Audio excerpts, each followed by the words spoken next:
شما تمام دخترها را فهمانین، اونایی که حجاب به سر میکنن بعضن و میکنن، پیش از همه این بیسوادی بی‌معرفتی است. سوادی کافی ندارن اونا، و هم گورا گشتگان، حتی از زمان زندگی خودشان را نمیدونن چیکار میکنن. شما در پیشگاه خدا فردا برای این جنایتان جواب میدید، محکمه سعودیه اشتراک میکنید، جواب میدید که در آن محکمه هیچ قدرت دست دراز کردن نمیتواند.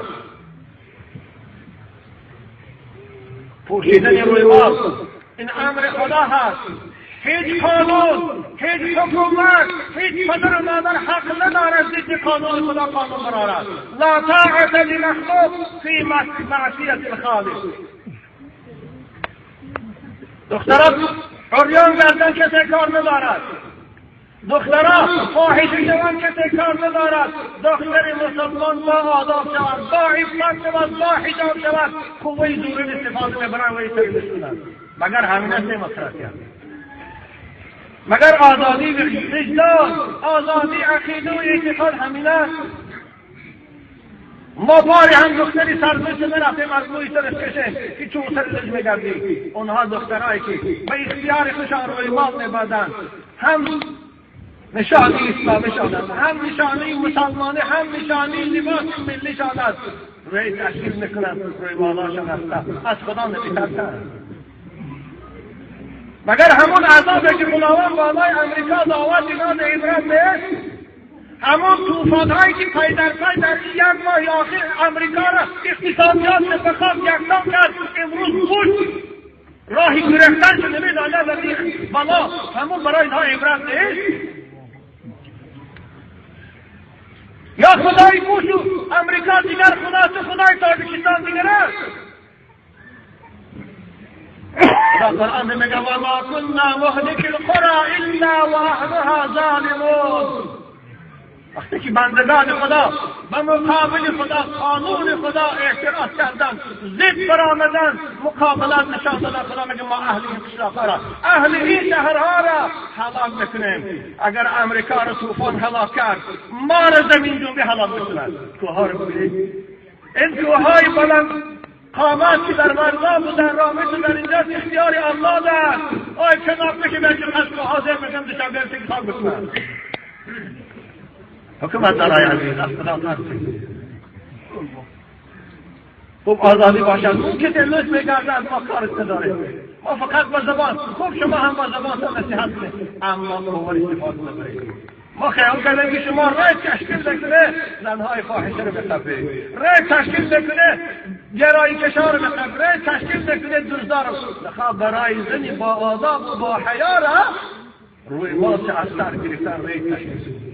یا الله لبا علماء محترم، کسانی که صدا بلند گویند در دستاتان از خاموش میشینه، کسانی که منبر در اختیارتان خاموش میشینه، والله روز قیامت خداوند زبان شما در لجام میزند، لجام آتشین. اگر خاموشی چه پدر مادر عزیز از خدا ترسید. به خاطر یک دختر روز قیامت پروردگار 4 مرد عذاب میکنند. یکم پدر شد، دویم برادر شد، سوم شوهر شد، چهارم فرزند شد. وقتی که مادر به حیا و به عفت باشد، فرزند خاموش باشد، خداوند فرزند عذاب میکند. و این حجاب هم خدا هست، این فرمان خدا است، همون خدایی که قرآن فرستاد فرمان اوست. این همان دین است که امام اعظم پیشوای اوست، یکی از رهبرای مذهب‌های اوست، همون خدا را، همون دین قانون شد. بنابراین پدرای عزیز، دختران را آزار بدید. وقتی که شما میبینید اونها روی مال میبرند، خب من طرفدار آن نیستم که همون چادر اختیار کنند، همین روی مالی که مادران ما میبرند روی مال. امروز خواهرای ما روی مال در کجا میبرند؟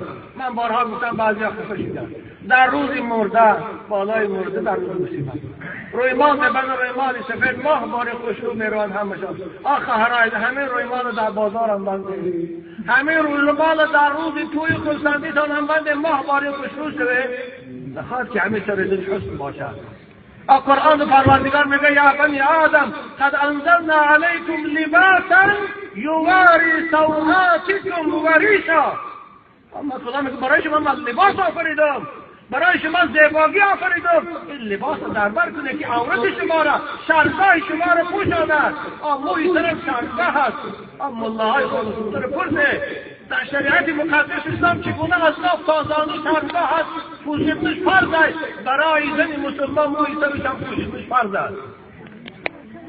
پیغمبر خدا میگه الحر عورت مستوره، زن باید تمامی برکن از چشم فردی بیگانه پوشیده باشه، غیر رو و غیر دست پاش، مگر پیش شرفش ده، پیش پدرش ده، پیش اخو دادرش میل استرسش باشد کرده. اما پوشه باید از لباس پوشد. این خدا هم کرده است.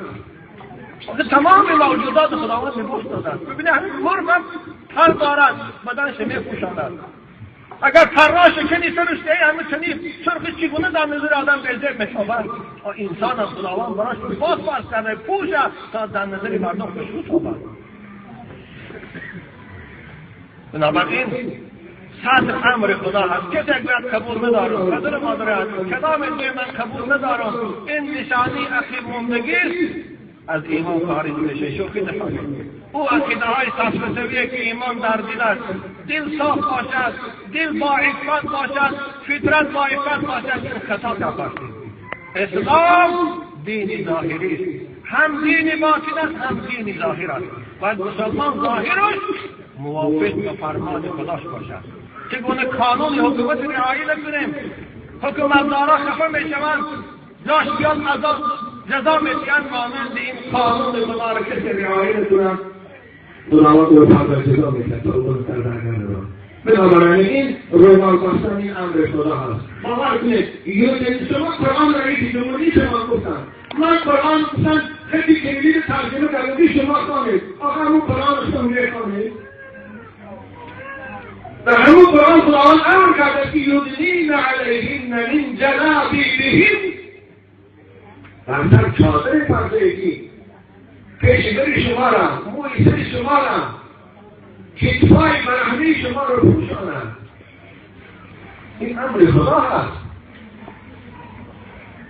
رسول اکرم وقتی که اسما حیثیتان شما بشوید، حضرت عایشه مادر مانه آخش بود، پیشی